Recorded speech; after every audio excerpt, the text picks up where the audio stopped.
సర్వోన్నతుడును సర్వశక్తిమంతుడు మన ప్రభువును ప్రియరక్షకుడైన యేసుక్రీస్తు వారి పేరిట మీ అందరికీ కూడా నా నిండు హృదయపూర్వక వందనాలు. ఎలా ఉన్నారు? అందరూ బాగున్నారు కదా? దేవుని యొక్క మహా గొప్ప కృపా భాగ్యతను బట్టి ఈ 2024 సంవత్సరము డిసెంబర్ మాసం 2వ పరిశుద్ధ దినంలోకి దేవుడు సజీవ లెక్కల్లో మనల్ని జ్ఞాపకం చేసుకుని ప్రవేశపెట్టిన విధానాన్ని బట్టి ఆయన నామమునకే సమస్త మహిమ ఘనత చెల్లునుగాక. గడిచిన 2 వారములుగా మనం సంసోన్ గారి యొక్క శౌర్యత్వాన్ని గురించి మనం తెలుసుకున్నాం. ఈ దినం యొక్క భాగాన్ని మనం ఆఖరి అంకంలోకి చేరుకున్నాం. సంసోన్ గారి జీవితంలో తను చేసిన తప్పిదములు, ఆ తప్పిదముల వలన తను పడిపోయినటువంటి బలహీనమైన ఘటనలు, ఆ బలహీనమైన ఘటనలో ఆఖరి క్షణంలో దేవుని దగ్గర మొరపెట్టినప్పుడు ఏ విధంగా దేవుడు తన కృపా కనికరాన్ని చూపించినారో ఈ దినం మనం కొద్దిసేపు ధ్యానం చేసుకొని ఈ యొక్క సంసోన్ గారి యొక్క భాగాన్ని మనం ముగించుకుందాం. ఎందుకంటే పండుగ దినాల్లో మనం ఉన్నాము, పండుగ దినాలకు సంబంధించినటువంటి వాక్యాలు అందించాలి కాబట్టి ఈ భాగాన్ని కొద్ది క్లుప్తంగా ముగిస్తూ ఉన్నాను. దేవుని చిత్తమైతే మరొకసారి ఇంకా ప్రతి ఒక్క భాగాన్ని కూడా ఇంకను సుస్పష్టంగా అందించాలని మీ యొక్క ప్రార్థనలో నన్ను జ్ఞాపకం చేసుకోండి. అదేవిధంగా దేవుని యొక్క వాక్యంలోకి వెళ్లే ముందుగా ఒక 2-3 మాటలు. దేవుడు పరిశుద్ధుడు. ఈ భూమండలం మీద పరిశుద్ధుడు అని పిలువబడుతున్నటువంటి వారు ఎవరు కూడా లేరు.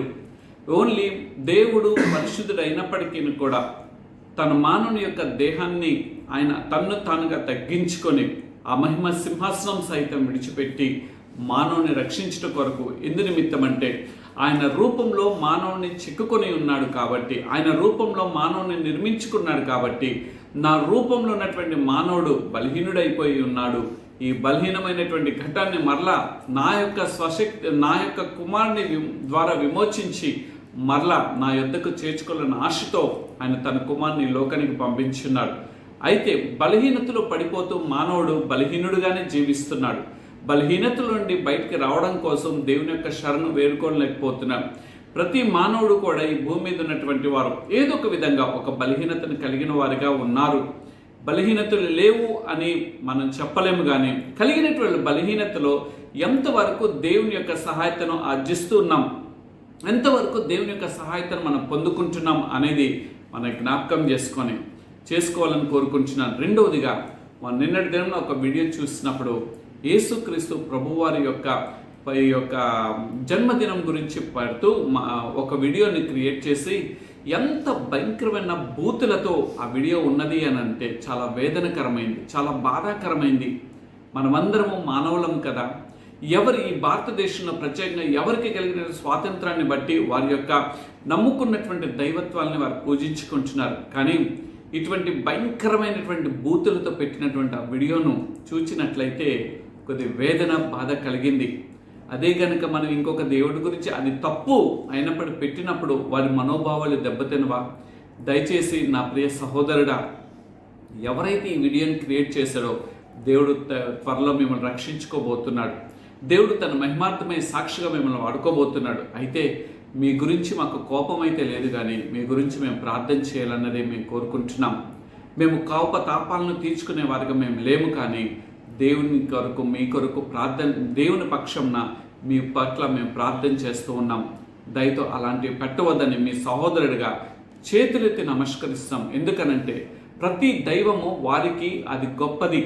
మేము నమ్ముకున్నటువంటి దైవము సజీవమైనటువంటి దైవం కాబట్టి ఆ సజీవుడైన దేవుడి గురించి అపరిశుద్ధమైన మాటలతో పెట్టినటువంటి ఆ వీడియోని చూస్తే వేదన, బాధ కలిగింది. కాబట్టి అన్యత మీరు భావించక దయతో మన్నించి మిమ్మల్ని మీరు సరిచేసుకుంటారని ప్రేమపూర్వకంగా మీకు నేను కోరుకుంటున్నాను. మూడవదిగా మనం గమనించినట్లయితే ఈ పండుగ దినాల్లో మనం ఉన్నాం. ఈ పండుగ దినాల్లో దేవుడు నామం మాత్రమే మహింపరచబడాలి. చాలామంది క్రైస్తవులు చేస్తున్నటువంటి పని ఏమిటి అని అంటే వారి సంఘంలోకి రాజకీయ నాయకులను తీసుకొని రావటము, లేకపోతే భయంకరమైన సినిమా పాటలతో కూడుకున్నటువంటి డ్యాన్స్లు వేయటము అది పద్ధతి కాదు. ఎందుకనంటే నేను పరిశుద్ధునై ఉన్నాను కనుక మీరును పరిశుద్ధులై ఉండుడి అని ఈ లోకరక్షకుడైన యేసుక్రీస్తు వారు చెప్పి ఉన్నారు. రెండోదిగా దైవజనుడైనటువంటి పౌలు గారు అంటున్నటువంటి మాట ఏంటో తెలుసా? నేను ఆయన పోలి నడుచుకున్నట్లుగా మీరును నన్ను పోలి నడుచుకొనుడి అని దైవజనుడైన పౌలు గారు చెప్పి ఉన్నారు. అయితే ఈ దినం క్రైస్తవ యొక్క నృత్య రూపకంలో చూసినట్లయితే సినిమాలకు మించినటువంటి లైటింగులతో, సినిమాలకు మించిపోయినటువంటి డాన్సులు వేసుకుంటూ దేవుణ్ణి అగౌరవపరుస్తున్నారు. మనము చేస్తున్నటువంటి ఏది చేసినా అది నృత్య రూపకమా లేకపోతే ఒక డాన్సా ఏదైనా సరే, దేవుని నామ ఘనతకు వస్త్రములు ధరిస్తూ దేవుని నామ ఘనతకు మన యొక్క ఏది కార్యక్రమాలు ఉండాలని ప్రేమపూర్వకంగా కోరుకుంటున్నాను. ఈ మాటలు చెప్తున్నాను. ఒకవేళ సంఘాల్లో ఇటువంటి భయంకరమైన డాన్సులు వేస్తుంటే దయచేసి మానివేసి మన నృత్య రూపకము లేకపోతే మనం ప్రదర్శిస్తున్నటువంటి ఆ యొక్క నాటకాలు లేకపోతే ఏదైనా దేవుని యొక్క నామాన్ని మనము బలపరిచే విధంగా ఉండాలి, కానీ దేవుని యొక్క ఔన్నత్యాన్ని మనము బలహీనపరిచే విధంగా ఉండకూడదని కోరుకుంటూ కొద్దిసేపు దేవుని యొక్క వాక్యంలోకి మనం వెళ్దాం. గడిచిన 2 వారములుగా మన సంసోను గారిని దేవుడు ఎట్లా ప్రత్యేకంగా నాజీరు అంటే వ్రతము చేయబడినటువంటి వాడిగా ఎన్నుకొని ఈ లోకంలోకి తీసుకుని వచ్చి ఈ లోకంలో ఆయన ప్రజల పట్ల ఆయన న్యాయకర్తగా ఉండాలని దేవుడు కోరుకుంటూ ఉన్నాడు. ఆ న్యాయకర్తగా ఉండేటువంటి సమయంలో అనేకమైన సంఘటనలు తన జీవితంలో వచ్చినప్పుడు ఆ ప్రతి విధమైన సంఘటనలను ప్రతిఘటించి ఆయన శౌర్యత్వాన్ని, దేవుడిచ్చిన బలాన్ని ఆయన కనపరుచుకున్నాడు. ఆ కనపరిచిన విధానాన్ని మనం చూసి ఉన్నాం. ఈ దినము మనం చూడబోయే భాగం ఏంటంటే సంసోను గారి జీవితంలో ఆయన తప్పిపోయినటువంటి విధానాలు ఎన్ని, ఆ విధానాల్లో నుండి ఆయన బలహీనతలు ఏ విధంగా ఉన్నాయి అనే కొన్ని విషయాలు మనం చూసుకుందాం. మొదటిగా ఆయన చేసినటువంటి తప్పిదము మొట్టమొదటిగా ఏమిటనంటే దేవుని మాటను ఆయన అవిధేయగా ఉండటం, దేవుని మాటను తిరస్కరించడము సంసోను గారు చేసినటువంటి మొదటి తప్పిదము. రెండోదిగా చూసినట్లయితే తల్లిదండ్రుల మాట వెనక తన ఇష్ట ప్రకారం నడవటము. ఇది ఈ దినాల్లో కూడా చాలా భయంకరంగా ఎలుబాటు జరుగుతున్నది. మొదటిది, రెండోది ఆ దినం సంసోను గారు మాత్రమే కాదు, కానీ ఈ దినంలో మన బిడ్డలు, యవనస్తులు లేకపోతే ఒక వయసుకు వచ్చిన వారు, వృద్ధాప్యున్న తల్లిదండ్రులను వారు తిరస్కరిస్తూ ఉన్నారు. ఇది కాదు, ఇది తప్పు అని దేవుని యొక్క వాక్యం సెలవిస్తున్నది. మొదటిగా దేవుణ్ణి విస్మరించడం చేస్తే దేవుడు ఏమాత్రం కూడా ఒప్పుకోడు. 2, తల్లిదండ్రులను అగౌరవపరిచే వారిగా మనం ఉండకూడదు. తల్లిదండ్రుల మాటకు అందుకనే ఆజ్ఞల్లో ప్రథమైన ఆజ్ఞగా మానవుడు పాటించవలసింది గడిచిన వారం నేను చెప్పి ఉన్నాను. నువ్వు దీర్ఘాయుష్మంతుడు అగునట్లు నీ తల్లిని నీ తండ్రిని సన్మానించమనుంది. అయితే సంసోను గారు ఆయన బలోఢ్యాన్ని చూసుకొని ఆయన చేసిన తప్పిదం ఏంటంటే తను ఎంతగానో తన తల్లిదండ్రులు చేసిన వ్రతము అంటే ఆ ప్రార్థన విన్నపములన్నిటిని కూడా ప్రక్కన పెట్టి తన ఇష్టమైన మార్గంలోకి ఒక స్త్రీ కొరకు దారి తప్పిపోయినట్లుగా తెలుస్తున్నది. మూడోది ఏంటంటే మూడో తప్పిదము శత్రువుల యొక్క స్త్రీలను తను వ్యామోహించడం, తన జీవితంలో అంగీకరించడం చేసి ఉన్నాడు.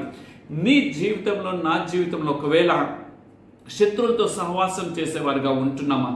మానవుడు మన శత్రువు కాదు, కానీ మన శత్రువు అయినటువంటి వాడు అనగా దైవజనుడైన పౌలుగా మీరు పోరాడునది అనే మాట మాట్లాడుతూ ఈ లోకమందున్న మనుషులతో కాదండి, ఆకాశ మండలమందున్న అనే మాటను అంటున్నాడు. అంటే ఆ శత్రువుతో వారు శత్రువులు వాడుకుంటున్నటువంటి ఫిలిస్తీన్లతో ఇతడు స్నేహం చేసినట్లుగా ఆ స్త్రీలను ఇతను తన జీవితంలో అంగీకరించినట్లుగా తెలుస్తున్నది. 4వదిగా చూసినట్లయితే తల్లిదండ్రులను బలహీనపరచడం మాత్రమే కాదు, కానీ తల్లిదండ్రులను లెక్క చేయనటువంటి జీవితం సంసోను గారి జీవితంలో ఉంది. తల్లిదండ్రులు ఎంత దుఃఖపడి ఉంటారో, అయ్యో నా కన్న కుమారుడా, నేను ఎంతగా ప్రార్థన చేసి కన్నటువంటి నా కుమారుడా, ప్రార్థన ద్వారా దేవుని యొక్క వాగ్దానం తన దూతని పంపించి ఇదిగో నీకు కుమారుడు కలగబోతున్నాడని వ్రతము నాజీరు చేయబడి ప్రత్యేకించబడి పరిశుద్ధపరచబడి ఈ లోకంలోకి సంసోను గారు పంపిస్తే ఆయన తల్లిదండ్రులను ఏ మాత్రం కూడా లెక్కలేనటువంటి పరిస్థితుల్లో సంసోను గారి జీవితం వెళ్ళింది. ఈ దిన మన బిడ్డలు కూడా తల్లిదండ్రుల మాటలు లెక్కలేని వాటిగా ఉన్నారు. ఈ బిడ్డలు మాట్లాడుతున్నటువంటి మాటలు ఏమిటో తెలుసా? మీరు వృద్ధులు, మీరు ఎప్పుడో ఆ దినంలో చదివినటువంటి ఆ చదువులు కాదు, ఈ దినం మా చదువులు ముఖ్యమని అంటున్నారు. పోనీ ఏమైనా చదువుల్లో ఉన్నారంటే చదువును చూసుకుంటున్నారు, కానీ వారిలో సంస్కారం అనేది లోపించిపోయింది. ఆ దినం సంసోను గారి జీవితంలో లోపించినటువంటి సంస్కారమే ఈ దినం మన బిడ్డల మీద అది ఏలుబాటు చేస్తుంది. సంస్కారం కలిగిన వాడు గౌరవం కలిగిన వాడుగా ఉంటాడు. సంస్కారం కలిగిన వాడు తల్లిదండ్రులను గౌరవపరుస్తుంటాడు. సంస్కారం కలిగిన వాడు దేవుణ్ణి మహిమపరిచేవాడుగా ఉంటాడు. కానీ దినం బిడ్డలు సంస్కారహీనులుగా అయిపోయినారు. ఆ దేవుని సంసోన్ గారు మాత్రమే కాదు కానీ ఈ దేవుని మనము మన జీవితాల్లో ఉన్నటువంటి మనకు పుట్టినటువంటి బిడ్డలే సంస్కారహీనులైపోయి ఇష్టానుసారమైనటువంటి జీవితంని గడుపుతున్నారు. ఒక విషయం చెప్పనా, ఈ మాటను నేను చెప్పడానికి కొద్దిగా బాధపడుతున్నాను. యవ్వన బిడ్డలు 17-18 సంవత్సరాలు ఆ యొక్క యూట్యూబ్ ఛానల్ గురించి నేను చెప్పవచ్చు, కానీ కొంత యూట్యూబ్ యొక్క ఇదిని బట్టి నేను చెప్పలేకపోతున్నాను. ఏమిటో తెలుసా, ఈ దినం ఏదో గర్ల్స్ అని పెట్టుకుంటూ వారు భయంకరమైనటువంటి వారు అంటున్నటువంటి ఏంటో తెలుసా, ట్రూత్ ఆర్ డేర్ అని చెప్పుకుంటూ ట్రూత్లో ఏమో వారి యొక్క లైంగికత్వాన్ని మాట్లాడుతున్నారు, డేర్లు ఏమో ఏమాత్రం కూడా అది ఒక పబ్లిక్ వీడియో అని కూడా చూడుకోకుండా ఆ పబ్లిక్ వీడియోలో వారు స్మోకింగ్లు చేస్తున్నారు, డ్రింకింగ్లు చేస్తున్నారు, పబ్లిక్గానే వారు లైంగికత్వాన్ని ప్రదర్శిస్తూ ఒకరి పట్ల ఒక్కరు కుక్కలు పెట్టుకుంటున్నటువంటి ముద్దులు పెట్టుకుంటూ వారు ఉంటున్నారు. ఇది కొద్ది బాధతో నేను చెప్తున్నాను. దయచేసి ఈ దినమున యవనస్తులు చూసినట్లయితే అనేక మంది ఆ సిగరెట్లు తాక్కుంటూ చిన్న చిన్న యవన బిడ్డలు, ఆడపిల్లలు, మగవారి గురించి నేను మాట్లాడలేదు, ఆడపిల్లలు. ఎందుకు ఈ మాటలన్నీ చెప్తున్నానంటే ఈ దినమున తల్లిదండ్రులు లెక్క చేయకుండా తండ్రి పద్ధతిగా ఉండమని ఒక ఆడపిల్లని, చిన్న పిల్లండి 19 సంవత్సరాలు 20 సంవత్సరాలు లోపు ఉన్నటువంటి పిల్ల ఇంట్లో తల్లిదండ్రులు పద్ధతిగా జీవించమనంటే ఇంట్లో నుండి బయటకు వచ్చి తన ఇష్టానుసారమైన భ్రష్టకరమైన బ్రతుకుతూ ఈ దిన యూట్యూబ్లో ఇన్స్టాగ్రామ్లో చేసుకుంటూ లక్షలు నేను వేలు సంపాదించుకుంటున్నాను చెప్పుకుంటుంది. కానీ నీళ్ళు తల్లిదండ్రులను ప్రేమించే తత్వం లేనప్పుడు నువ్వు ఎంత సంపాదిస్తే అది దేనితో సమానమో తెలుసా, చిల్లు కలిగినటువంటి ఆ జోబులో నువ్వు ధనం వేసుకున్నట్లయితే అది కారిపోతుంది, పడిపోతుంది, అది జారిపోతుంది. ఇదేమన్నా బిడ్డలు అది గ్రహించలేకపోతున్నారు. తల్లిదండ్రుల మీదే ఎక్కసు వెలబొచ్చుతున్నారు, తల్లిదండ్రుల మీద కోపతాపాలకి లోనవుతున్నారు. సంసోను గారి జీవితంలో కూడా తన తండ్రి చెప్పి ఉండవచ్చు, కానీ సంసోను గారు కూడా తన జీవితాన్ని ఆ యొక్క లెక్కలేనటువంటి తనంలోకి వెళ్ళిపోయి ఉన్నాడు. 5వదిగా చూసినట్లయితే దేవుని ప్రేమ కాకుండా సంసోను గారు తల్లిదండ్రుల ప్రేమ కాకుండా స్త్రీల యొక్క ప్రేమకు బానిస అయిపోయినాడు. బానిస అవటం మాత్రమే కాదు, కానీ అతను చేసినటువంటి ఇంకోటి ఏంటో తెలుసా, తన జీవితాన్ని అంధకారంలోకి నడిపించుకున్నాడు.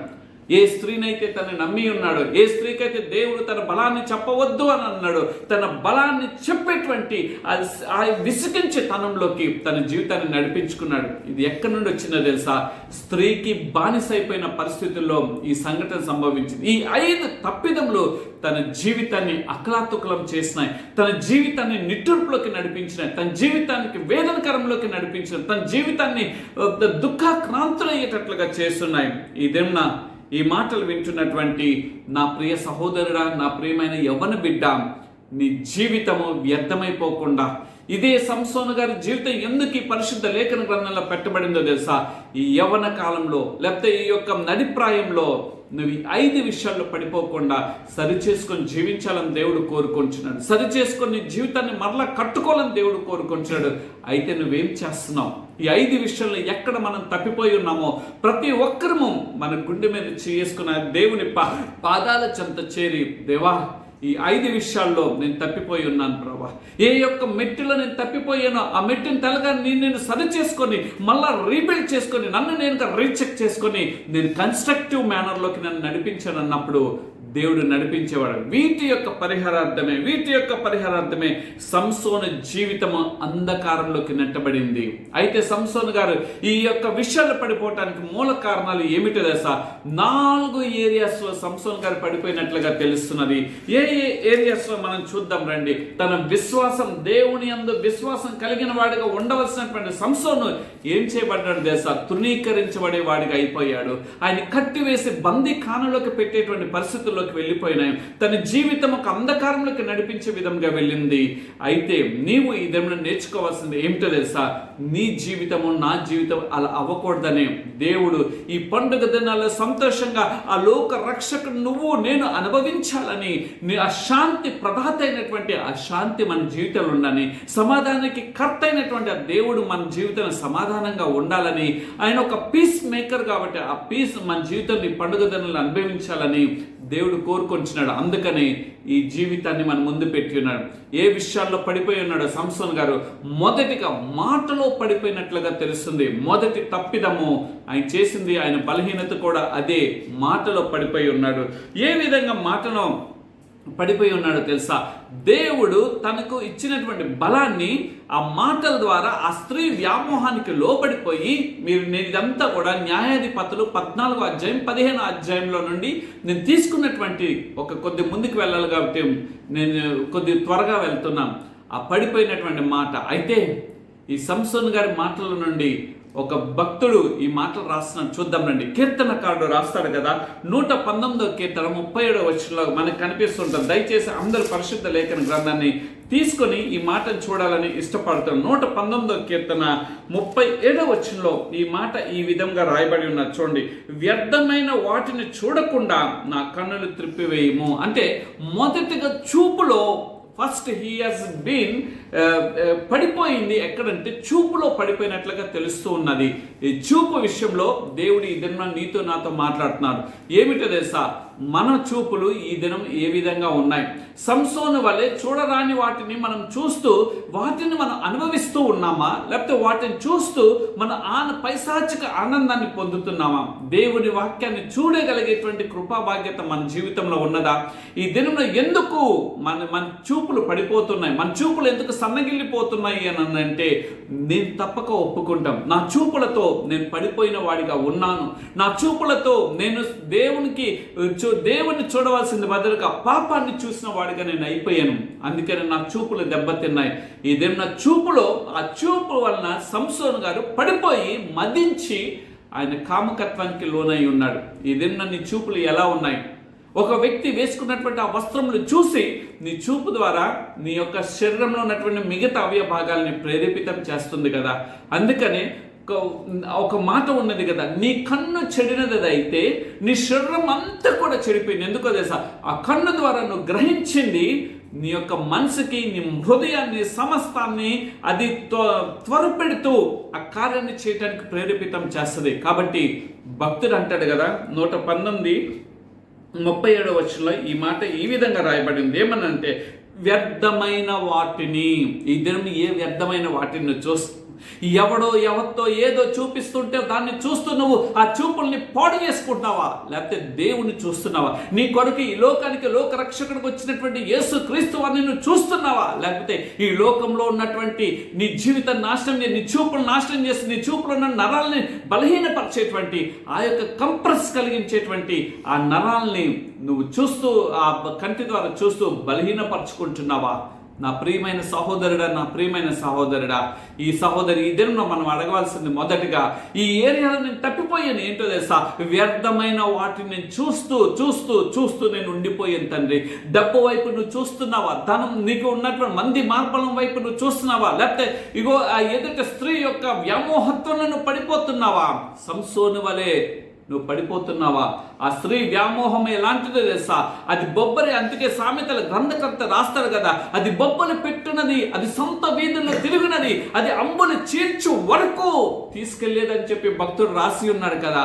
ఆ చూపులో పడిపోవటం వలన అది నీ కొరకే నేను నుంచున్నానని చెప్పి సామెతల గ్రంథకర్త, నీ కొరకే నేను నిన్ను కలుసుకోవాలని వస్తున్నాను, అయితే నువ్వే నాకు ఎదురొచ్చావని చెప్పి అక్కడ అది చెప్తుంది కదా.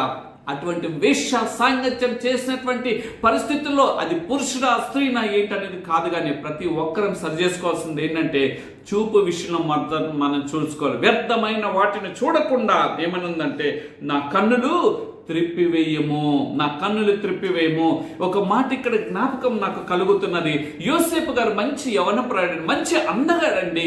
ఆ ఫతేఫరు భార్య తనని ఎంతగానో ప్రేరేపితం చేసినప్పుడు ఆయన ఒక దిగంబరుడు అయిపోతున్నాడని కూడా ఆలోచించకుండా, ఇదిగో నాకు మంచి ఆ ఫతేఫరు భార్య నాకు దొరికింది, నా శరీర సుఖాన్ని నేను అనుభవించవచ్చు అని చెప్పి యోసేపు గారు అనుకోవచ్చు. కానీ ఆయన అన్నటువంటి అద్భుతమైన మాట ఏంటో తెలుసా? ఆదికాండం రాయబడి ఉంటుంది. నేను ముందుకు వెళ్తున్నాను. నేను ఇంతటి భయంకరమైన దుష్కార్యము చేసి నా దేవుణ్ణి ఎంత నేను విరోధనైపోతానని చెప్పి తన వస్త్రము పట్టుకున్నప్పుడు ఆ వస్త్రాన్ని విడుచుకొని ఆ పరిస్థితుల్లో ఆయన పారిపోయినట్లుగా ఉంది. ఈ దినం నా యవ్వన బిడ్డ, నా యవ్వన కుమార్తె, నువ్వేం చేస్తున్నావు? నిన్ను ప్రేరేపితం చేసినప్పుడు నీ చూపులు ఎటువైపు వెళ్తున్నాయి? నిన్ను ప్రేరేపితం నీ చూపులు చూపిస్తున్నప్పుడు ఆ వ్యర్థమైన వాటిని చూడుకోకుండా నువ్వు ముందుకు వెళ్ళిపోతున్నావు, లేకపోతే వ్యర్థమైన వాటిని చూస్తూ ఆ వ్యర్థమైన వాటి వలన కలిగినటువంటి ఆ టెంప్టేషన్స్, ఆ వ్యర్థమైన వాటిని కలిగినటువంటి ఆ యొక్క ప్రోద్బలము నువ్వు పడిపోతూ నీ జీవితాన్ని నాశనం చేసుకుంటున్నావా? మొదటిగా సంసోను గారు కూడా కంటి చూపు ద్వారా ఆయన పడిపోయి ఉన్నాడు. ఇదని మీ మాట ఇంకా మంచి ఇంకొక ఇద్దరు వ్యక్తులను చూపించమంటారా? పరిశుద్ధ లేఖన గ్రంథంలో నేను చూపిస్తానండి. ఎక్కడంటే యెహోషువ గ్రంథము 7వ అధ్యాయం 21వ వచనంలో అక్కడ ఆయన ఏమిటో తెలుసండి, అంటే నేను చూసి ఆశించితిని అకాను గురించి అక్కడ రాయబడి ఉంటుంది. ఆయన చూచాడు, దాన్ని పొందుకోవాలని ఆశించాడు. ఎప్పుడైతే మనం చూస్తామో దాన్ని పొందుకోవాలని చెప్పి మనం అనుకుంటాం. ఇంకొక వ్యక్తి ఎవరో తెలుసా? మన తల్లి, ఆదిమ తల్లి అంటే అవ్వ కూడా అక్కడ రాయబడి ఆదికాండం 3వ అధ్యాయము 6వ వచనంలో అవ్వమ్మ తల్లి చూచింది, దాన్ని తీసుకోవాలనుకుంది. తనకి అది ఒక రమ్యతగా కనిపించింది. చూడటం వలన కలిగినటువంటి క్రియలు ఏంటో తెలుసా? దాన్ని తీసుకోవాలని అనిపిస్తుంది. అంటే ఏదైనా మనం చూస్తే దాన్ని పొందాలనే కోరిక మనలో కలుగుతుంది. ఏదైనా అందుకని భక్తుడు ఇందాక చదివిన బట్టి 119:37 వచనం ఉంది కదా, వ్యర్థమైన వాటిని తన భర్త లేనప్పుడు ఒక పరాయి వ్యక్తి వచ్చి తనను ప్రేరేపితం చేస్తున్నప్పుడు నేను దాంట్లో వెళ్ళకూడదు అని చెప్పి పారిపోవలసిన అవ్వ తల్లి ఏం చేసిందో తెలుసండి? ఆ వ్యక్తి యొక్క చూపులకు పడిపోయి ఇదే నీ మాటలు వింటున్నటువంటి నా ప్రియ యవన సహోదరుడా, యవన తమ్ముడు, నా బిడ్డ, దేవుడు నీతో చెప్తున్నాడు, నీ చూపులు యవన ప్రాయంలో ఉండగానే సరి చేసుకో. యవ్వన ప్రాయంలో ఉండి, అందుకని యోబు గ్రంథకర్త ఆయన ఎంత గొప్పగా తను కాపాడుకున్నాడు తెలుసండి. చూడండి, ఆ యోబు గారు 31:31 నా కన్నులతో నిబంధన చేసుకుంటుని. కన్నులతో నిబంధన ఏంటో తెలుసా? నేను పాపము చూడకుండానట్లు. చూద్దాం రండి, యోబు గ్రంథము 31 చూద్దాం ఒకసారి. దయచేసి కొద్దిగా ముందుకు వెళ్ళిపోదాం తొందరగా. యోబు గ్రంథం 31వ అధ్యాయము 1వ వచనంలో ఇక్కడ రాయబడి ఉంటుంది. చూద్దాం రైట్.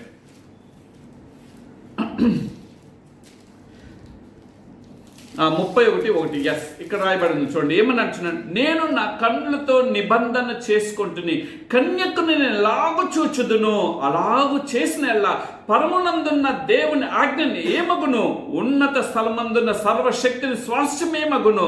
దుర్మార్గులకు విపత్తుకు సంభవించుటే కదా, పాపము చేయవారికి దురవస్థ ప్రాప్తించుటయే కదా అని అంటున్నాడు. ఎందుకు ఈ మాటను అనగలుగుతున్నాడు తెలుసండి? కన్నులతో అంటే చాలా జాగ్రత్తగా యోబు గారు కాపాడుకున్నాడంటండి.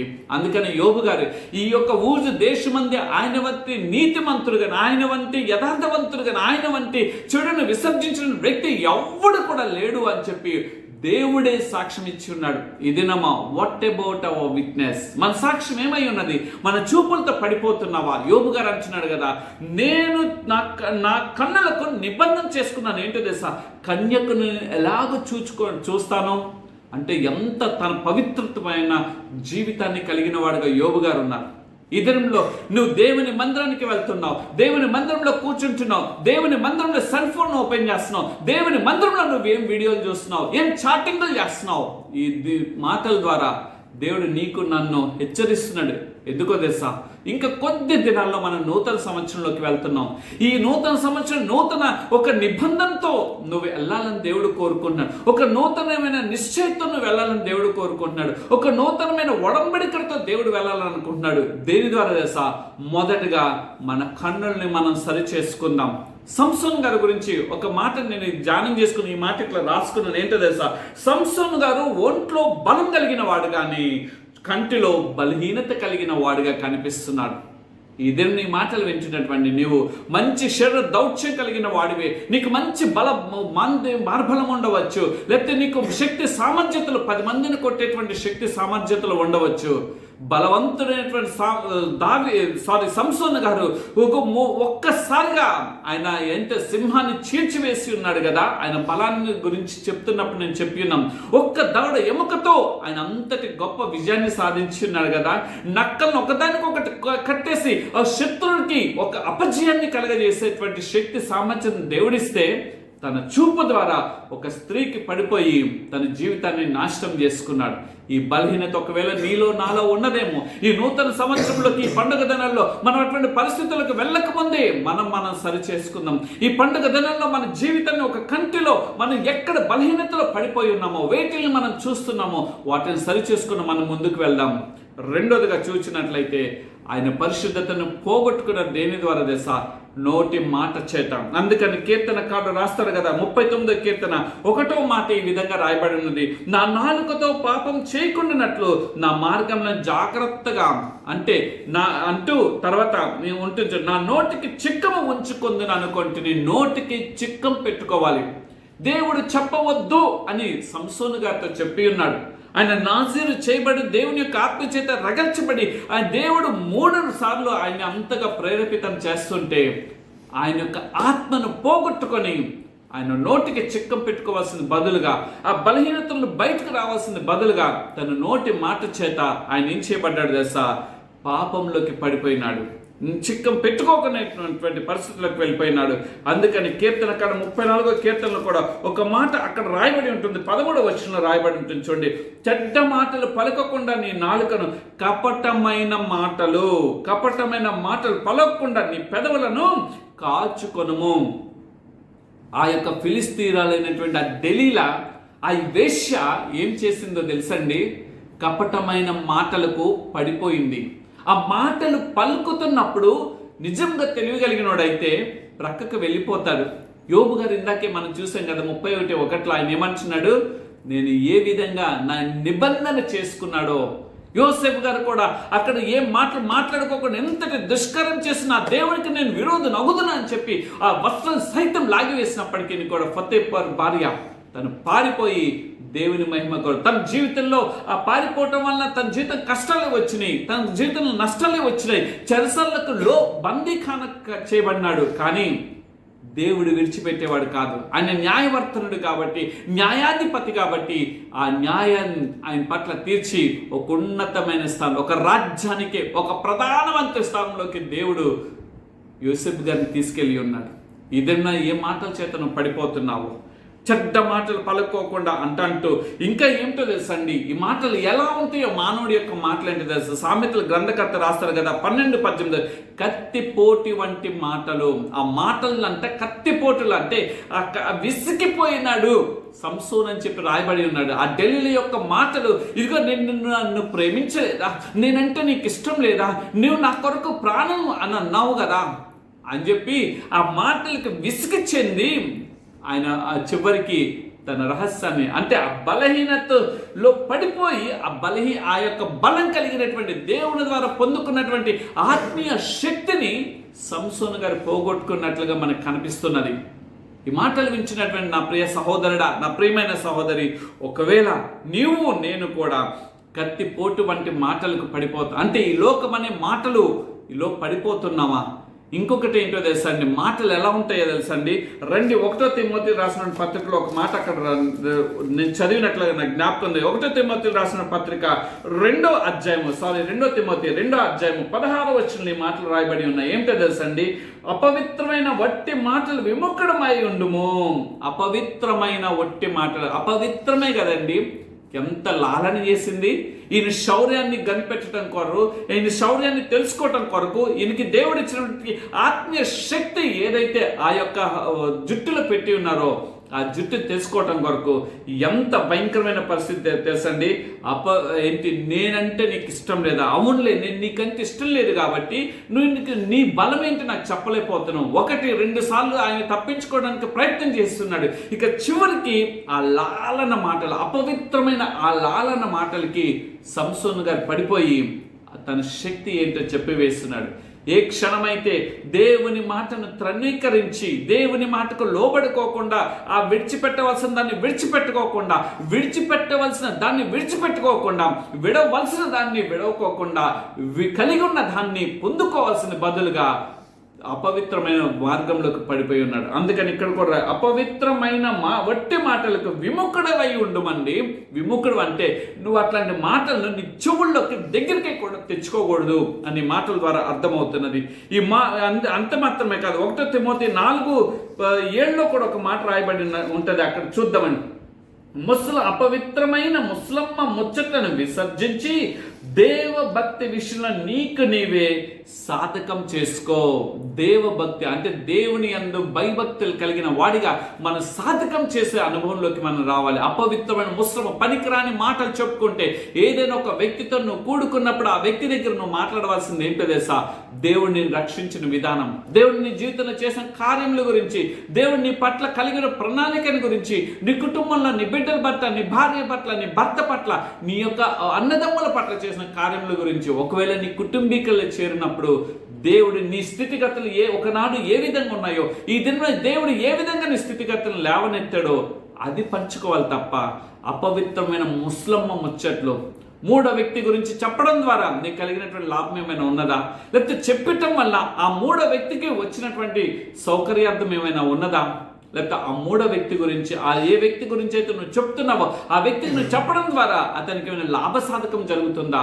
కాదు. దైవ భక్తి విషయంలో మనం సాధకం చేసుకునే వారిగా ఉండాలి. ఇది దేని విషయం తెలుసా? నోటి మాటల చేత మనం పవిత్రపరచుకోవాలని దీని ద్వారా అర్థమవుతుంది. అటువంటి మాటలు నువ్వు విముఖమైపోయి, అంటే empty talks, leave the empty talks, అంటే అనవసరమైన మాటలను నువ్వు విడిచిపెట్టాలని దేవుడు కోరుకుంటున్నాడు. మూడోదిగా సంసోన్ గారు పడిపోయింది ఎందుట్లో తెలుసండి?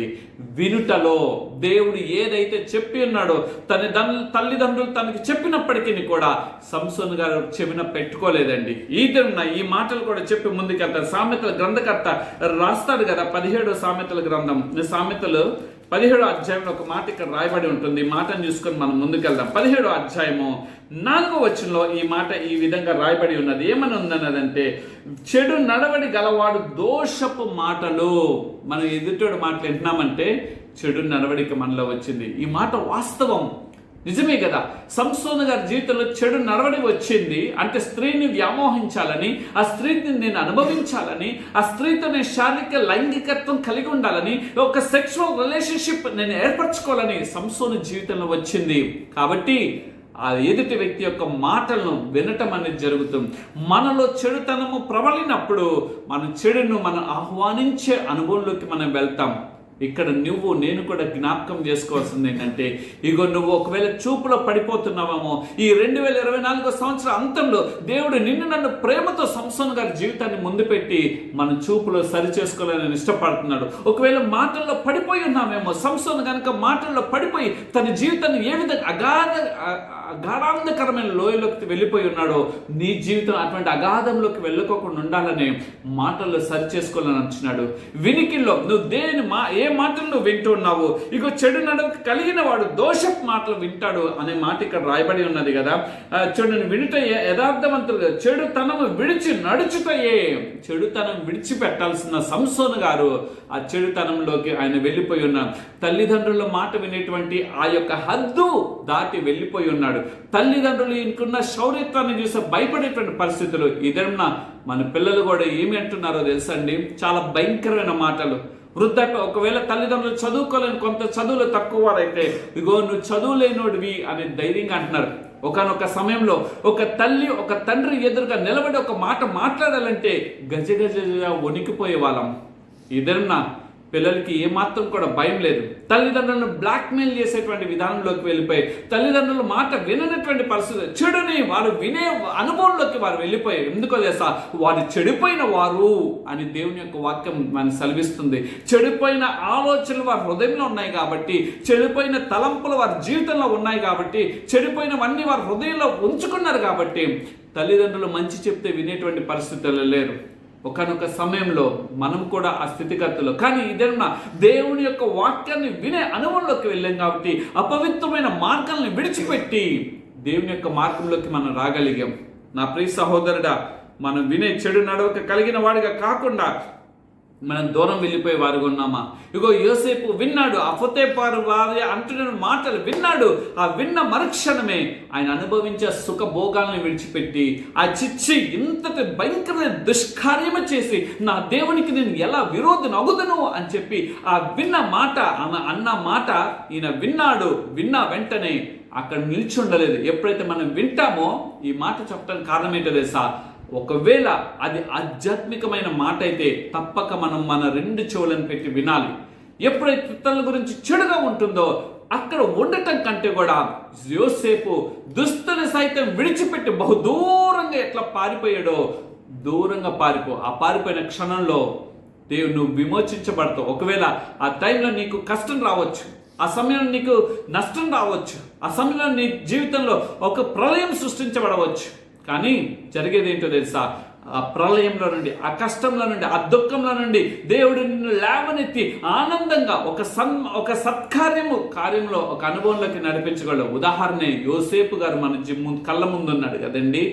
యోసేపు గారు వెళ్ళిపోయాడు, ఆయన తీసుకెళ్లి జైల్లో పెట్టించాడు. అబద్ధ సాక్ష్యం అక్కడ ఆ యొక్క భార్య చెప్తారు. ఆ చెప్పిన దానికి తీసుకెళ్లి జైల్లో పెట్టినప్పటికీ కూడా ఏమాత్రం కూడా ఆయన లేదు. యేసు వైపు చూచుచు నా పరుగు పందెంను ముందుకు కొనసాగించదను అని యోసేపు గారు అనుకున్నాడు. జరిగింది ఏంటో తెలుసండి, ఆయన గొప్ప అద్భుతమైన స్టేజ్లోకి, అంటే ఒక గొప్ప ఒక అంతస్తులోకి దేవుడు నడిపించున్నాడు. యోసేపు గారు కన్నమైనటువంటి ఆ యొక్క భర్త గారైనటువంటి యోసేపు గారిని కూడా, ఇదిగో నీ భార్య చెడిపోయిందిరా, నువ్వు నీతో కలవక ముందే నీ భార్య గర్భాన్ని ధరించిందని అన్నప్పుడు యోసేపు గారు అనుమానించాడు. ఎప్పుడైతే దేవుడు మాట్లాడాడు, అనగా నీ జీవితంలో దేవుని యొక్క మాటను చేర్చుకుంటావో వెంటనే నీ జీవితంలో అనుమానాలన్నీ కూడా తొలగిపోయి తన భార్యని ఏ విధంగా చేర్చుకొని లోకరక్షకుడిని లోకానికి అందించి ఉన్నాడు. ఎంతో మందిని ఆయన్ని ఎంతో చులకనగా మాట్లాడవచ్చు. ఇగో నువ్వు కలవక ముందే ఇది గర్భవతి అయిందని చెప్పి ఆ తల్లి మీద, ఆ మరియమ్మ తల్లి మీద అభాండాలు వేసి ఉన్నారు. ఆ మాటలని విన్నప్పుడు కూడా వారి జీవితంలో ఎంత ఉన్నప్పటికీ కూడా యేసు వైపు చూచారండి. నాకు దేవుడు అటువంటి కృప భాగ్యతనిచ్చాడు. దేవుడే దిగివచ్చి ఇదిగో నా జీవితంలో ఇంత కార్యం చేయబోతున్నారని, ఏ అవమానాలు నా జీవితంలో వచ్చినా పర్లేదు, ఏ భయంకరమైన స్థితిగతులు నా జీవితంలో వచ్చినా పర్లేదు, కానీ నాకున్న ప్రణాళిక ఏమిటి, నా పట్ల దేవుడి చిత్తం ఏమై ఉన్నదో ఆ చిత్తం వైపే యోసేపు గారు మరియమ్మ గారు చూసి ఉన్నారు. అందుకనే ఒక లోకరక్షకుడిని దేవునికి అందించి ఉన్నారు. ఈ మాటలు వింటున్నటువంటి నీవు ఏమి వింటున్నావు, ఎటువైపు నువ్వు వెళ్తున్నావు? అందుకనే దైవజనుడైన పౌలు గారు అంటారు కదా, సజీవ యాగముగా, అంటే మన వినుటలో దేవుని యొక్క మాటలను సజీవ యాగంగా విన్నప్పుడు మన జీవితంలో పాపానికి, అపవిత్రతకి దూరంగా వెళ్ళిపోతాం. ఇతరుల మాట ముచ్చట్లు వినుకోకుండా మన చెవులను దేవుడు మూసివేస్తాడు. ఇంకొక విషయం ఏంటి చెప్తానండి. ఒక దినమున ఒక సంఘటన నా కళ్ళ ముందే నేను చూస్తున్నాను. ఏమిటో తెలుసా? వాళ్ళ గురించి చెప్తుంటే తన భర్త ఏం చేశాడు తెలుసా? అన్నీ విన్నట్లుగానే మౌనంగా ఉన్నాడు. ఏమనుకున్నాడు తెలుసా? దేవా, ఆయన తర్వాత చెప్పిన మాట నేను చెప్తున్నాను. దేవా, ఆమె ఏం చెప్పిందో నాకు ఏమి వినబడుకోకుండా కొద్దిసేపు నా చెవులు మూసివేయినాయన అన్నాడు. ఆయన మౌనంగా ఉన్నాడు. ఆయన ప్రార్థన చేసుకుంటున్నాడు. ఇవంతా అయిపోయింది. తన భార్య అన్నాడు, అమ్మా, దేవుడు నాతో ఇప్పటి వరకు మాట్లాడుతున్నాడు, ఆయన మాటలు నేను వింటూ ఉన్నాను. సిగ్గు కలిగింది, అవమానం కలిగింది. అయ్యో, నేనైతే ఇప్పటి వరకు వాళ్ళ గురించి ఈ వ్యక్తి ఆ వ్యక్తి వాళ్ళ యొక్క కుటుంబ వ్యవస్థ వాళ్ళ గురించి నేను మాట్లాడాను. కానీ నా భర్త ఇప్పుడు దేవుని సన్నిధానంలో ఆయన గడిపి ఉన్నాడనో ఆ సిగ్గుతో తలదించుకునే, దేవా, చేతులెత్తి ప్రమాణం, నేను చచ్చిపోయేంత వరకు ఇంకెప్పుడు కూడా ఇతరుల గురించి, మూడో వ్యక్తి గురించి నేను తప్పుగా మాట్లాడను. ఈ దినం మన వినికిళ్ళన్నీ కూడా ఎలా ఉన్నాయి? ఒక వ్యక్తి గురించి ఒక వ్యక్తి చెడుగా మాట్లాడుతుంటే దాన్ని వినేవారుగా మనం ఉంటున్నాం. దయచేసి ఈ పండుగ దినాల్లో మొదటిగా మన చూపుని కాపాడుకుందాం, రెండోది మన నోటిని కాపాడుకుందాం, మూడోదిగా మన యొక్క చెవులను కాపాడుకుందాం, నాలుగోదిగా ఇది వెళ్ళే ముందుగా ఒక మాట నేను చూపించి సజీవ యాగంగా అన్నాను కదా. 2 తిమోతి రాసిన పత్రిక 4వ అధ్యాయము 3-4 వచనాల్లో ఒక మాట, హితబోధ సహింపక దుర్ద చెవులు గలవారై సత్యమునకు చెవినియక కల్పన కథల వైపు తిరుగుతారు. కల్పన కథలు ఈ దినంలో, ఈ పండుగ దినాల్లో మంచి కల్పన కథలు వచ్చేస్తాయి. దీని గురించి, దాని గురించి, ఆ కథ, ఈ కథ, కల్పన కథలు కలిగిన వారు బోధిస్తున్నట్లుగా ఉంటారు. కానీ వారు ఎలాంటి వారు తెలుసండి? దుర్ద చెవులు గలవారై దేవుడిచ్చేటువంటి మాటలను సజీవ యాగంగా అర్పించుకోకుండా, చెవి ఇవ్వకోకుండా కల్పన కథలు మన జీవితంలో ఈ నూతన సంవత్సరం ప్రవేశించబోతున్నటువంటి మనము నేర్చుకోవాల్సింది ఏంటో తెలుసా? కల్పన కథలు. దేవుని యొక్క వాక్యం ఏదైతే ఉన్నదో ఆ వాక్యాన్ని మనం చెప్పాలి తప్ప ఇదిగో ఇదంట అదంట ఇది జరిగి ఇది కాదు, ఈ కల్పన కథలు కాదండి. దేవుడు కోరుకుంటున్నది వాక్యం, సజీవమైనటువంటి వాక్యము, రెండంచెల వాడిగల ఖడ్గము దేనినైనను అని చెప్పేసి రాయబడి ఉన్నది. ఆయన అగ్ని చేత అభిషేకము అనుభవంలోకి నూతన సంవత్సరంలో మనం ప్రవేశించినప్పుడు మన జీవితము ఆనందదాయకంగా మనం ఎదుర్కోబోతాం. కాబట్టి మన కల్పన కథల వైపు మనం చూడుకోకుండా ఇదిగో మనం ఏమి చేయాలి తెలుసా? 1 తిమోతి రాసిన పత్రిక 4వ అధ్యాయం 1-2 వచనంలో కడవరి దినంలో దయ్యముల బోధ యందు లక్ష్యంగా విశ్వాస భ్రష్టులని ఆత్మ తేటగా చెప్తుంది కదా. మనం విశ్వాస భ్రష్టులుగా ఈ యొక్క నూతన సంవత్సరం ప్రవేశించబడక ముందు ఈ పండుగ దినాల్లో మన విశ్వాస భ్రష్టతల నుండి మనల్ని మనం కాపాడుకొని మన చెవులను దురద చెవుల వలె కాకుండా దేవుని కొరకు సజీవ యాగముగా మన జీవితాన్ని సమర్పితం చేసుకుందాం. 4వదిగా ఆఖరిగా చూసినట్లయితే మన శరీరము, ఆయన శరీరాన్ని సమస్తాన్ని పాడు చేసుకున్నాడండి సంసోను గారు.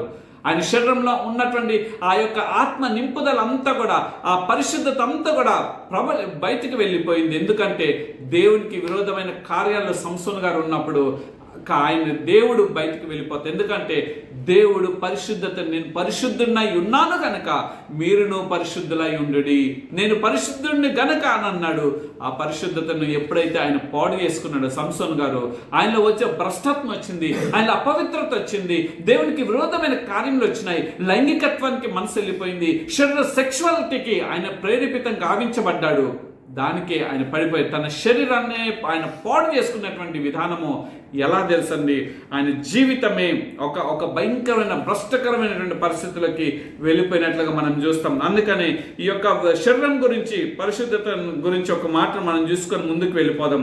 ఈ యొక్క పరిశుద్ధతను ఏ విధంగా ఆయన శరీరం ద్వారా ఇది చేసుకున్నాడో, శరీర క్రియల ద్వారా ఆయన మనం పరిశుద్ధత కలిగిన వారుగా ఉండాలి. ఏ విధంగా తెలుసండి? 2 కొరింథీయులకు రాసిన పత్రిక 7వ అధ్యాయము 1వ వచనం రాయబడి ఉంటుంది. ఏ విధంగా పరిశుద్ధతను మనం పొందుకోవాలి ఏంటో తెలుసా? దేవుని భయముతోను సంపూర్ణత, దేవుని భయంతోను సంపూర్ణత. చూద్దామండి. 2 కొరింథీయులకు రాసిన పత్రిక 7వ అధ్యాయము 1వ వచనం. అక్కడ ప్రియులను మనకు ఈ వాగ్దానం ఉన్నది కనుక దేవుని భయముతో, దేవుడు చూస్తున్నాడనే భయం మనలో రావాలి. ఈ దినం నీ శరీరం ఉంది కదా, నాకు అందం ఉంది కదా, నేను ఇదిగో ఈ పెదాలకి ఇది రాసుకొని అది రాసుకొని, లేకపోతే కంటకి అది రాసుకొని నేను ముఖమంతా కూడా సున్నం పూసేసుకొని ఇతరులను ఆకర్షిస్తున్నానని నువ్వు అనుకుంటున్నావేమో. నీ యొక్క సున్నము ఒకరోజు పనికిరానటువంటి సున్నం నీ శరీరం అయిపోతుంది. నీ యొక్క శరీరం మడతలు పడిపోయి మృతతుల్యం అయిపోయినప్పుడు నీ అందం ఏమైపోతుంది? ఆ బొగ్గలు జారిపోయి లేకపోతే ఆ మడతలు పడిపోయి అప్పుడేం చేయగలుగుతావు? ఏ మేకప్లతో నువ్వు కవర్ చేయగలుగుతావు? దయచేసి నీ శరీరము నీ దేవుడిచ్చింది. సంసోను గారి జీవితంలో కూడా ఆ శరీరం దేవుడిచ్చిందని, దేవుని కొరకు ఆ శరీరాన్ని వాడాలని సంసోను గారు తెలుసుకోలేకపోయాడు. అపవిత్రతతో వెళ్ళిపోయాడు. ఆ పరిశుద్ధతను కాపాడుకున్నాడు. ఇదన్న నీవు ఏం చేయాలి తెలుసా? దేవుని భయముతో సంపూర్ణత యందు పరిశుద్ధత కలిగిన వాడుగా ఈ నూతన సంవత్సరం ప్రవేశింపడాలని దేవుడు ఇష్టపడుతున్నాడు. ఎక్కడున్నా ప్రభు చూస్తున్నాడనే భయం మనలో ఉంటే మనం పరిశుద్ధంగా మనం జీవించగలుగుతాం. అందుకని ఆదికాండము 42:18 రాయబడుతుంది. యోసేపు వారందరినీ చూచి దేవునికి భయపడిన వాడిగా యోసేపు గారు ఉన్నాడు. రెండోదిగా ఆదికాండము కీర్తనకారుడు 86:11 రాయబడి ఉంటుంది కదా, నీ నామమును భయపడిన ఏకదృష్టి కలుగజేయము. అంటే ఏకదృష్టి దేవుని వైపు మాత్రమే దృష్టిని కలుగజేయము అని చెప్పేసి ఆయన ఏ విధంగా బ్రతిమలాడుకొని తాను సరి చేసుకున్నాడు. రెండోదిగా యవనేచ్ఛల నుండి పారిపోయే 2 తిమోతియులకు రాసిన పత్రిక 2వ అధ్యాయం 22వ వచనంలో నువ్వు పరిశుద్ధతలో నిలబడి నీ శరీరాన్ని సజీవ యాగంగా సమర్పించుకోవాలంటే నువ్వేమి చేయాలో తెలుసా? యవనేచ్ఛల నుండి పారిపోయేవాడిగా ఉండు. యవనేచ్ఛలకి దూరంగా వెళ్ళిపో. రెండోది ప్రార్థన చేయవారితో ఉండు అని చెప్పి అక్కడ రాయబడి ఉంటుంది. ప్రార్థన చేసేవారితో మనం సహవాసం చేద్దాం. యవనేచ్ఛలు మన బిడ్డలతో వస్తారు. మన బిడ్డలు ఎవరితో స్నేహం చేస్తున్నారు, దేని కొరకు స్నేహం చేస్తున్నారు, చేసే స్నేహితుడు. అందుకని ఒక మాట రాయబడి ఉంటే, tell your friend I will tell what you are. నువ్వు నీ స్నేహితుడు ఎవడో చెప్పు, నువ్వు ఎవడో నేను చెప్తాను అనే ఒక అర్థవంతమైనటువంటి సామెత ఉన్నది కదా. ఇదేం నన్ను యవ్వన బిడ్డలు ఎవరితో స్నేహం చేస్తున్నారు, మన కుమారుడు మన కుమార్తె ఎవరితో స్నేహం చేస్తుంది, వారి స్నేహము వాళ్ళని యవ్వనేచ్ఛలకు తీసుకుని వెళ్ళి వారి జీవితాన్ని శరీరాన్ని నాశనం చేసుకొని భయంకరమైన చిన్న వయసులోనే ఒక చిన్న బాధాకరమైన మాట అండి. 17 సంవత్సరాల కుర్రోడు వాడు వెళ్ళాడు, ఒక వేశ్య దగ్గరికి వెళ్ళాడు. 18వ సంవత్సరంలో వాడికి ఎయిడ్స్ వచ్చింది, HIV సోకింది. 18 ముగిసిపోయి 19 వస్తుంది, రేపు లేదు ఎల్లుండి పుట్టినరోజు. ఈ దినం ఎయిడ్స్ వ్యాధితో చనిపోయి ఉన్నాడు. ఎంత భయంకరమైన పరిస్థితి. శరీరాన్ని కాపాడుకోవాల్సింది బదులుగా శరీరాన్ని యవనేచ్ఛలకు వాడు ఖర్చు పెట్టాడు, వాడి జీవితాన్ని ముగించుకున్నాడు. సంసోను గారు కూడా తన దేవుడిచ్చిన శరీర దౌత్యాన్ని, దేవుడిచ్చిన బలాన్ని, సమస్తాన్ని ఆయన ఇస్తే ఆ శరీరాన్ని తీసుకెళ్ళి ఒక డెలీలాకి ఖర్చు పెట్టి ఉన్నాడు, తన జీవితాన్ని నాశనం చేసుకుని ఉన్నాడు. మూడోదిగా చూసినట్లయితే కలంకము మడతను వాక్యముతో మన జీవితాన్ని నూతన సంవత్సరాలు కట్టుకుందాం. ఎఫ్ఎస్సి 5:17 20 రాయబడి సంఘం కలంకమైన మడతైన లేక వాక్యముతో మన జీవితము, మన వ్యక్తిగత జీవితము, మన కుటుంబ జీవితము, మన సంఘాలు వాక్యంతో మనం ఈ పండుగ దినాల్లో కట్టుకుందాం. ఏదో కొత్త వస్త్రములు వేసుకొని, లేకపోతే ఏదో సున్నాలు పెండిలు చేసుకొని సున్నాలు ఇంటికి కొట్టుకొని, ఇంటికి సున్నాలు కొట్టడం కాదు, కానీ నీ హృదయానికి సున్నం కట్టుకో, నీ మనసుకి సున్నం కొట్టుకో, నీ యొక్క మాటలకి సున్నం కొట్టుకో, నీ చూపులకి సున్నం కొట్టుకో. నూతనంగా మార్చబడు, దేవుడు ఆనందపడతాడు. ఈ పండుగ దినాల్లో ఆయన నీ కొరకు ఈ లోకానికి ఏతించిందే, ఆయన నీ ద్వారా ఆయన ఆనందపడాలని కోరుకుంటాడు. తన కుమారుడు సమస్తాన్ని బలియాగం చేసింది నిన్ను ఆయన ఆనందపరచట కొరకే. ఎందుకో తెలుసా, నువ్వు ఆనందంగా ఉండి ఆయన ఆనందపరచట కొరకే కదా. ఆఖరిగా చూసినట్లయితే నువ్వు తెలుసుకోవాల్సింది ఏంటి తెలుసా, మన జీవితం, మన ఆత్మని మనము నిష్కపటముగా మనం కాపాడుకునే వారిగా ఉండాలి, పరిశుద్ధంగా కాపాడుకోవాలి కదండి. 1 పేతురు రాసిన పత్రిక 2:1-1 అక్కడ ఆత్మ వలన పరిశుద్ధాత్మ వలన అని చెప్తూ మనము మన ఆత్మని పరిశుద్ధంగా కాపాడుకునే వారిగా ఉండాలి. ఈ యొక్క విషయం సంసోను గారు ఆఖరిలో తెలుసుకున్న రాయబడి ఉంటుంది. ఈ న్యాయాధిపతులు 16 అధ్యాయం ఆఖరిలోకి వచ్చే రాయబడి ఉంటుంది కదా, దేవా ఈ ఒక్కసారి నన్ను జ్ఞాపకం చేసుకో, నేను పడిపోయిన దౌర్భాగ్యాన్ని చెడిపోయిన వాడినయ్యా, ఒక్కసారి దీనుని జ్ఞాపకం చేసుకొని మొరపెట్టినప్పుడు దేవుడు ఆ మొరను అంగీకరించి తిరిగి పూర్వ బలాన్ని ఆయనకు అనుగ్రహించి, పూర్వం కంటే ఆయన బ్రతుకున్నంత కాలము కంటే కూడా తన శత్రువులను చంపిన వారందరికంటే కూడా ఒక్క దినంనే ఆ యొక్క పిల్లర్స్కి కట్టివేసినప్పుడు తన జీవితంలో చంపిన వారందరికంటే కూడా 5,000 మంది కంటే ఎక్కువ మందిని ఆయన చంపివేస్తున్నాడు.